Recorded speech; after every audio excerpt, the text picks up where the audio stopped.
Hello ನಮಸ್ತೆ students, welcome back to MT clock coaching academy. ನಾನು ನಿಖಿಲೇಶ್, ಎಂಟಿ clock coaching ಅಕಾಡೆಮಿಯಿಂದ.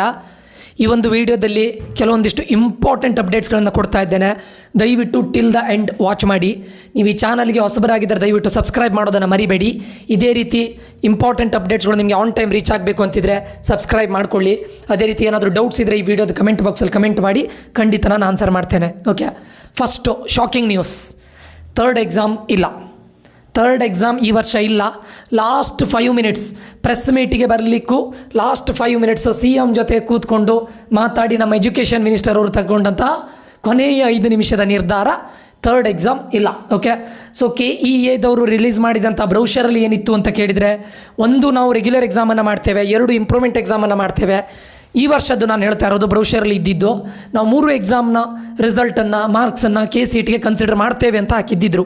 But all of ಸಡನ್ನ press ಮೀಟಿಗೆ ಬಂದಂತಹ ನಮ್ಮ ಮಾನ್ಯ ಶಿಕ್ಷಣ ಸಚಿವರು ಏನು ಹೇಳಿದರು ಕೇಳಿದರೆ, 5 ನಿಮಿಷದ ಹಿಂದೆ ನಮ್ಮ ಮುಖ್ಯಮಂತ್ರಿಗಳ ಜೊತೆ ಮಾತಾಡಿ ಥರ್ಡ್ ಎಕ್ಸಾಮನ್ನು ಮಾಡೋದಿಲ್ಲ.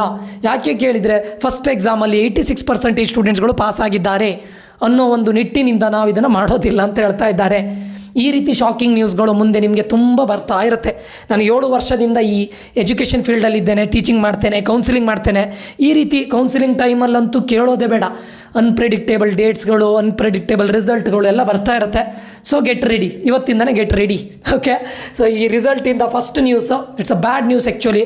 ನಾನೇನು ಥಿಂಕ್ ಮಾಡಿದ್ದೆ, ಥರ್ಡ್ ಎಕ್ಸಾಮ್ ಮಾಡಿದರೆ ಅದನ್ನು KCET ಕನ್ಸಿಡರ್ ಮಾಡಿದರೆ ಸೈನ್ಸ್ ಸ್ಟೂಡೆಂಟ್ಸ್ಗಳಿಗೆ ತುಂಬ ಹೆಲ್ಪ್ಫುಲ್ ಆಗುತ್ತೆ ಅಂತ ಅಂದ್ಕೊಂಡಿದ್ದೇನೆ. But there is no third exam. ಎರಡನೇದಾಗಿ, ಸರ್ ಸೆಕೆಂಡ್ ಎಕ್ಸಾಮ್ ರಿಜಿಸ್ಟರ್ ಮಾಡಲಿಕ್ಕೆ ಫೀಸ್ ಇದೆಯಾ ಇಲ್ವಾ? ಲಾಸ್ಟ್ ಟೈಮ್ ಮಾಡಿದಾಗ ಪ್ರೆಸ್ ಮೀಟಲ್ಲಿ ಏನು ಹೇಳಿದರು ಕೇಳಿದರೆ, ಫೀಸ್ ಇಲ್ಲ ಅಂತ ಹೇಳಿದಂಥ ಶಿಕ್ಷಣ ಸಚಿವರು ಆಲ್ ಆಫ್ ಸಡನ್ ಕಾಲೇಜಿಗೆ ಹೋಗಿ ರಿಜಿಸ್ಟರ್ ಮಾಡಿದಾಗ ಫೀಸ್ ತಗೊಂಡಿದ್ರು. ಈ ವರ್ಷ ಏನು ಮಾಡ್ತಾರೆ ಗೊತ್ತಿಲ್ಲ. ಇನ್ನೂ ಅದರ ಬಗ್ಗೆ ಏನು ಕ್ಲಾರಿಟಿ ಕೊಡಲಿಲ್ಲ. ಇನ್ನು ಗೊತ್ತಾಗುತ್ತೆ ಫೀಸ್ ಕೊಡಬೇಕಾ ಬೇಡವಾ. ಇದ್ದರೂ ಕೂಡ 300 to 500 ರೂಪೀಸ್ ಇರ್ಬೋದು. ಎರಡನೇದು. ಓಕೆ, ಮೂರನೇದು ಇನ್ನೊಂದು ಶಾಕಿಂಗ್ ಅಪ್ಡೇಟ್ ಏನು ಅಂತ ಕೇಳಿದರೆ, KEA ಡೈರೆಕ್ಟರ್ ಆಗಿರುವಂತಹ ನನ್ನ 7 ವರ್ಷದ ಎಕ್ಸ್ಪೀರಿಯನ್ಸಲ್ಲಿ ಸಾವಿರಾರು ಸ್ಟೂಡೆಂಟ್ಸ್ಗಳಿಗೆ ನಾನು ಆಫ್ಲೈನಲ್ಲಿ ಕೌನ್ಸಿಲಿಂಗ್ ಮಾಡಿದ್ದೇನೆ, ಆನ್ಲೈನಲ್ಲಿ ಕೌನ್ಸಿಲಿಂಗ್ ಮಾಡಿದ್ದೇನೆ. ನಾನು ಕಂಡಂಥ ಒಬ್ಬ ದಕ್ಷ ಅಧಿಕಾರಿಗಳಂದರೆ doctor Prasanna Kumar sir, IAS. ಅಂದರೆ ಮೊದಲೆಲ್ಲ ಅಷ್ಟು ಪಾರದರ್ಶಕತೆ ಇರಲಿಲ್ಲ ಕೌನ್ಸಿಲಿಂಗು ಏನೋ ಒಂದು ಬೇಕಾಬಿಟ್ಟಿ ನಡೀತಾ ಇದ್ದಿತ್ತು. ಮತ್ತು ರಿಸಲ್ಟ್ಗಳಲ್ಲೂ ಹಾಗೆ ಎಷ್ಟು ಪಾರದರ್ಶಕತೆ ಸಿಗ್ತಾ ಇರಲಿಲ್ಲ.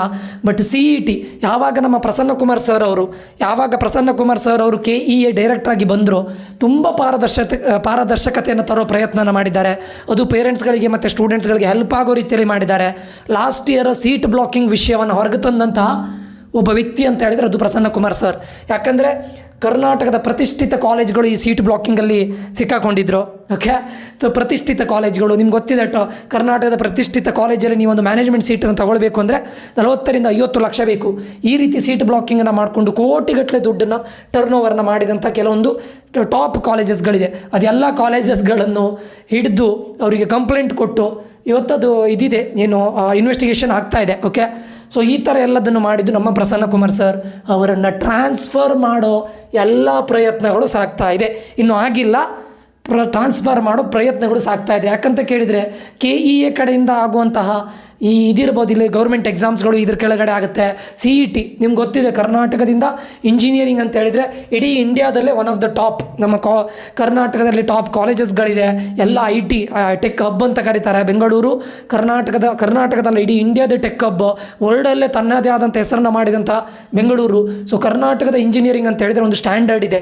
ಇಲ್ಲಿ ಸಾವಿರ ಕೋಟಿಯಲ್ಲಿ ವ್ಯವಹಾರಗಳು ನಡೀತದೆ. ಸೊ ಇದೆಲ್ಲದನ್ನು ಅವ್ಯವಹಾರವನ್ನು ನಿಲ್ಲಿಸೋ ಪ್ರಯತ್ನ ಮಾಡ್ತಾ ಇರುವಂಥ ಪ್ರಸನ್ನ ಕುಮಾರ್ ಸರನ್ನು ಟ್ರಾನ್ಸ್ಫರ್ ಮಾಡೋ ಪ್ರಯತ್ನಗಳು ಎಲ್ಲ ಸಾಗ್ತಾ ಇದೆ. ಆಯಿತಾ? ಅದು ಬಿಟ್ಟರೆ ರಿಸಲ್ಟಿಗೆ ಬಂದರೆ, for the first time in the history of second PUC result 86% ಸ್ಟೂಡೆಂಟ್ಸ್ಗಳು ಪಾಸ್ ಆಗಿದ್ದಾರೆ. 86+%. ಓಕೆ, ಅದೇ ರೀತಿ ಡಿಸ್ಟ್ರಿಕ್ಟ್ ವೈಸ್ ನೋಡ್ಲಿಕ್ಕೆ ಹೋದರೆ ಉಡುಪಿ ಜಿಲ್ಲೆ ಪ್ರಥಮದಲ್ಲಿದೆ, ದ್ವಿತೀಯ ಸ್ಥಾನದಲ್ಲಿ ದಕ್ಷಿಣ ಕನ್ನಡ ಇದೆ. ಆಯಿತಾ? ಇದಿಷ್ಟು. ಅದಾದಮೇಲೆ ಯಾರ್ಯಾರು ಡಿಸ್ಟಿಂಕ್ಷನ್ ಬಂದಿದ್ದೀರಾ ಎಲ್ರಿಗೂ ಕೂಡ ಕಂಗ್ರ್ಯಾಚುಲೇಷನ್. ಫಸ್ಟ್ ಕ್ಲಾಸ್ ಬಂದವರಿಗೆ, ಪಾಸ್ ಆದವರಿಗೆ, ಸೆಕೆಂಡ್ ಕ್ಲಾಸ್ ಬಂದವರಿಗೆ ಪ್ರತಿಯೊಬ್ಬರಿಗೂ ಇದು ಕಂಗ್ರ್ಯಾಚುಲೇಷನ್ಸ್ ಹೇಳ್ತಾ ಇದ್ದೇನೆ. ಯಾರ್ಯಾರಿಗೆ ಎಕ್ಸ್ಪೆಕ್ಟೆಡ್ ರಿಸಲ್ಟ್ ಬರಲಿಲ್ಲ, ಬಟ್ ನನ್ನ ಅನಿಸಿಕೆ ಪ್ರಕಾರ ಈಗ ತುಂಬ ಇಂಪ್ರೂವ್ಮೆಂಟ್ ಇರಲಿಕ್ಕೆ ಹೋಗಿ ಎಕ್ಸ್ಪೆಕ್ಟೆಡ್ ರಿಸಲ್ಟ್ ಬಂದಿದೆ ಅಂತ ಅಂದ್ಕೊಳ್ತೇನೆ. ಬರದೇ ಇದ್ದರೆ ಸೆಕೆಂಡ್ ಎಕ್ಸಾಮನ್ನು ಬರೀಬೋದು. ಆ್ಯಂಡ್ ಸೆಕೆಂಡ್ ಎಕ್ಸಾಮು ಮೊದಲು 25th ಕೊಟ್ಟಿದ್ದರು, ಈಗ ಅದನ್ನು ಚೇಂಜ್ ಮಾಡ್ತಾ ಇದ್ದಾರೆ. 5 days ಪೋಸ್ಟ್ಪೋನ್ ಮಾಡ್ತಾ ಇದ್ದಾರೆ. ಯಾಕೆ ಕೇಳಿದರೆ, ಥರ್ಡ್ ಎಕ್ಸಾಮ್ ಇಲ್ಲದೆ ಇರಲಿಕ್ಕೆ ಹೋಗಿ ಸೆಕೆಂಡ್ ಎಕ್ಸಾಮನ್ನು ಪೋಸ್ಟ್ಪೋನ್ ಮಾಡ್ತಾ ಇದ್ದಾರೆ. It starts from 30th. ನೀವು KCET ಎಕ್ಸಾಮನ್ನು ಬರೆದು ನಿಮಗೆ ನಿಯರ್ಲಿ 5 to 6 days ಸಿಗುತ್ತೆ. So those who wants to write second board exam ಅಥವಾ improvement exam, no need to worry, you can improve very easily.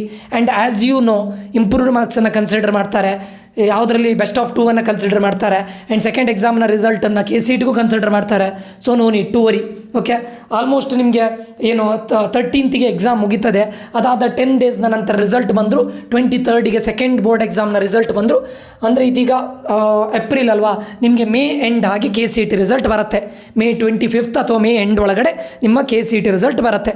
ಅದಾದ ನಂತರ ಕೌನ್ಸಿಲಿಂಗ್ ಪ್ರಾಸೆಸ್ಗಳು ಸ್ಟಾರ್ಟ್ ಆಗುತ್ತೆ. ಓಕೆ, ಸೊ ಸೆಕೆಂಡ್ ಎಕ್ಸಾಮ್ನ ಸ್ಟಾರ್ಟ್ ಆಗೋದು 30th. ಇದೊಂದು ಗೊತ್ತಿರಲಿ. ಆ್ಯಂಡ್ ಒಂದು ಕಡೆ ಇದು ಗುಡ್ ನ್ಯೂಸ್ ಆದರೂ ಇನ್ನೊಂದು ಕಡೆ ಬ್ಯಾಡ್ ನ್ಯೂಸು. ಈ ವರ್ಷ 85+ ತೆಗೆದಂಥ ಸ್ಟೂಡೆಂಟ್ಸ್ಗಳು ಡ್ರಾಸ್ಟಿಕಲಿ ಇನ್ಕ್ರೀಸ್ ಆಗಿದ್ದಾರೆ. 85+ ಅಂದರೆ ಡಿಸ್ಟಿಂಕ್ಷನ್ ಬಂದಂಥ ಸ್ಟೂಡೆಂಟ್ಸ್ಗಳು 1,70,000 1,70,000 ಸ್ಟೂಡೆಂಟ್ಸ್ಗಳು. ಅದೇ ರೀತಿ 60 to 85% ತೆಗೆದಂಥ ಸ್ಟೂಡೆಂಟ್ಸ್ಗಳು 2,95,000 ಸ್ಟೂಡೆಂಟ್ಸ್ಗಳು. ಅಂದರೆ ಆಲ್ಮೋಸ್ಟು 3,75,000 ಸ್ಟೂಡೆಂಟ್ಸ್ಗಳು, 3,75,000 ಸ್ಟೂಡೆಂಟ್ಸ್ಗಳು ಮೋರ್ ದ್ಯಾನ್ 60% ತೆಗೆದಿದ್ದಾರೆ. ಅಂದರೆ ಬೋರ್ಡಲ್ಲಿ ಕಾಂಪಿಟೇಷನ್ ತುಂಬ ಯೂಜ್ ಆಗಿದೆ. ಆಲ್ಮೋಸ್ಟ್ ಹೆಚ್ಚಿನ ಸ್ಟೂಡೆಂಟ್ಸ್ಗಳು ಒಳ್ಳೆ ಮಾರ್ಕ್ಸ್ ತೆಗೆದಿದ್ದಾರೆ. ಅಂದರೆ ಯಾರ್ಯಾರು KCETಗೆ ಪ್ರಿಪೇರ್ ಆಗ್ತಾ ಇದ್ದೀರಾ, ನಿಮ್ಮದು ಫೈನಲ್ ಇದೇನು ಅಂತ ಕೇಳಿದರೆ KCET, ನನ್ನ ಎಕ್ಸ್ಪೀರಿಯೆನ್ಸಿಂದ ನಾನು ಹೇಳ್ತೀನಿ ನೋಡಿ, ಇವತ್ತು ಬೋರ್ಡ್ಸಲ್ಲಿ ಯಾರು ಸ್ಟೇಟ್ ಟಾಪರ್ಸ್ ಬಂದಿದ್ದಾರೆ ಅವ್ರು ಯಾರು CETಯಲ್ಲಿ ಟಾಪರ್ ಆಗೋದಿಲ್ಲ. ಅಂದರೆ ನಾನು ಆಗೋದಿಲ್ಲ ಅಂತ ಹೇಳ್ತಾಯಿಲ್ಲ, ತುಂಬ ರೇರ್. ನಾನು ನೋಡಿಲ್ಲ ಆಲ್ಮೋಸ್ಟ್ ಟಾಪ್ 10 ಬಂದಂಥ ಸ್ಟೂಡೆಂಟ್ಸ್ಗಳು, ಅಂದರೆ ಯಾವುದರಲ್ಲಿ ಬೋರ್ಡ್ಸಲ್ಲಿ ಟಾಪ್ ಬಂದಂಥ ಸ್ಟೂಡೆಂಟ್ಸ್ಗಳು KCETಯಲ್ಲಿ ಟಾಪ್ ಬರೋದಿಲ್ಲ. ಯಾಕಂದರೆ KCET is not every once cup of tea. ಇಲ್ಲಿ ನಿಮ್ಮ ಲಾಜಿಕಲ್ ಥಿಂಕಿಂಗ್ ಬೇಕು, ನಿಮ್ಮ ಲಾಜಿಕಲ್ ಥಿಂಕಿಂಗ್ ಎಬಿಲಿಟಿಯನ್ನು ಅಪ್ಲೈ ಮಾಡೋ ಕೆಪಬಿಲಿಟಿ ಬೇಕು, ಟೈಮನ್ನು ನೀವು ಸೇವ್ ಮಾಡುವಂಥ ಕೆಪಬಿಲಿಟಿ ಇದ್ದರೆ ಮಾತ್ರ CETಯಲ್ಲಿ ನೀವು ಇದು ಮಾಡ್ತೀರಾ. ಸೊ ದಯವಿಟ್ಟು ಬೋರ್ಡ್ಸಲ್ಲಿ ಕಡಿಮೆ ಬಂದಿದ್ದಿದ್ರು CETಯಲ್ಲಿ ಒಳ್ಳೆ ತೆಗೆದುಕೊಳ್ಳಿ. ಯಾಕಂದರೆ ನಾನು ಎಷ್ಟೋ ಜನರನ್ನು ನೋಡಿದ್ದೇನೆ CETಯಲ್ಲಿ ಒಳ್ಳೆ ಮಾರ್ಕ್ಸ್ ತೆಗೆದು ಮಾರ್ಕ್ಸನ್ನು ಇಂಪ್ರೂವ್ ಮಾಡಿದವ್ರು ತುಂಬ ಜನ ಇದ್ದಾರೆ. ಓಕೆ, ನಾನು ಇವಾಗಲೇ ಹೇಳ್ತಾ ಇದ್ದೇನೆ, ಬೋರ್ಡ್ಸಲ್ಲಿ ನಾವು ಪ್ರಿಡಿಕ್ಟ್ ಮಾಡ್ಬೋದು. ಲಾಸ್ಟ್ 1 ದಿನದಲ್ಲಿ ಕೂತ್ಕೊಂಡು ಎಲ್ಲದನ್ನು ಓದಿದ್ದು ನೀವು 80 to 90% ತೆಗಿಲಿಕ್ಕೆ ಕಷ್ಟ ಇಲ್ಲ. KCET ಹಾಗಲ್ಲ, ಇನ್ನೂ 10 days ಇದೆ. ದಯವಿಟ್ಟು ಒಂದು 10 to 15 hours ಓದ್ಕೊಳ್ಳಿ, ಎಫರ್ಟ್ ಹಾಕಿ, ಸರಿನಾ? ಇದಿಷ್ಟು ವಿಷಯಗಳು. ಅದು ಸೈನ್ಸ್ ಸ್ಟ್ರೀಮಲ್ಲಿ 92% ಸ್ಟೂಡೆಂಟ್ಸ್ಗಳು ಇನ್ಕ್ರೀಸ್ ಆಗಿದ್ದಾರೆ. ಆ್ಯಂಡ್ KCETಗೆ ಈ ವರ್ಷ ಕಾನ್ಸಂಟ್ರೇಟ್ ಮಾಡುವಂಥ ಸ್ಟೂಡೆಂಟ್ಸ್ಗಳು ಜಾಸ್ತಿ ಆಗ್ತಾರೆ. ಯಾಕಂದರೆ ಗೌರ್ನಮೆಂಟ್ ಕಾಲೇಜಲ್ಲಿ ಈ ವರ್ಷ 50% ತೆಗೆದಂಥ ಸೈನ್ಸ್ ಸ್ಟೂಡೆಂಟ್ಸ್ಗಳು ತುಂಬ ಇದ್ದಾರೆ. ಯಾಕಂದರೆ ಎಲಿಜಿಬಿಲಿಟಿ ಅದೇ ಅಲ್ವಾ. ಸೊ ಅದಕ್ಕೋಸ್ಕರ ಈ ವರ್ಷ KCET ಸ್ವಲ್ಪ ನಿಮಗೆ ಕಾಂಪಿಟೇಷನ್ ಜಾಸ್ತಿ ಆಗ್ಬೋದು. ಬಟ್ ನಿಮ್ಮ ಹಾರ್ಡ್ ವರ್ಕ್ ಇದ್ದರೆ ಖಂಡಿತ ನೀವು ತೆಗಿತೀರ, ಸರಿನಾ? ಎಲ್ಲಿಗೆ ರಿಸಲ್ಟ್ ಯಾರ್ಯಾರಿಗೆ ಎಕ್ಸ್ಪೆಕ್ಟೆಡ್ ಬಂದಿದೆ ಎಲ್ಲರಿಗೂ ಕಂಗ್ರ್ಯಾಚುಲೇಷನ್ಸು.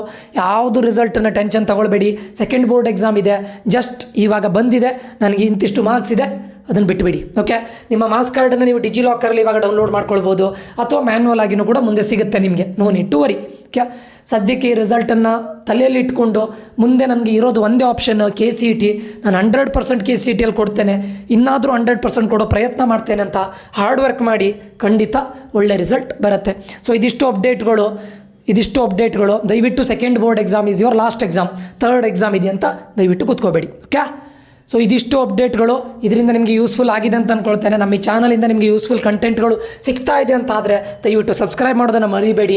ತುಂಬ ಸ್ಟೂಡೆಂಟ್ಸ್ಗಳಾಗಿರ್ಬೋದು, ಪೇರೆಂಟ್ಸ್ಗಳಾಗಿರ್ಬೋದು, ವಿಡಿಯೋವನ್ನು ನೋಡ್ತೀರಾ, ಒಂದು ಸಬ್ಸ್ಕ್ರೈಬನ್ನು ಮಾಡೋದಿಲ್ಲ. ದಯವಿಟ್ಟು ಸಬ್ಸ್ಕ್ರೈಬ್ ಮಾಡ್ಕೊಳ್ಳಿ. ಸಬ್ಸ್ಕ್ರೈಬ್ ಮಾಡೋದ್ರಿಂದ ನಿಮಗೇನು ಲಾಸ್ ಇಲ್ಲ, ನೋಟಿಫಿಕೇಷನ್ ಬರುತ್ತೆ. ಇನ್ ಕೇಸ್ ನಿಮಗೆ ಇಂಟ್ರೆಸ್ಟೆಡ್ ಇದ್ದರೆ ಆ ವಿಡಿಯೋವನ್ನು ನೋಡ್ಬೋದು, ಅಥವಾ ಇಲ್ಲ ಇದು ನಿಮ್ಗೆ ರಿಲೇಟೆಡ್ ಅಲ್ಲ ಅಂತಿದ್ರೆ ಸ್ಕಿಪ್ ಮಾಡ್ಬೋದು.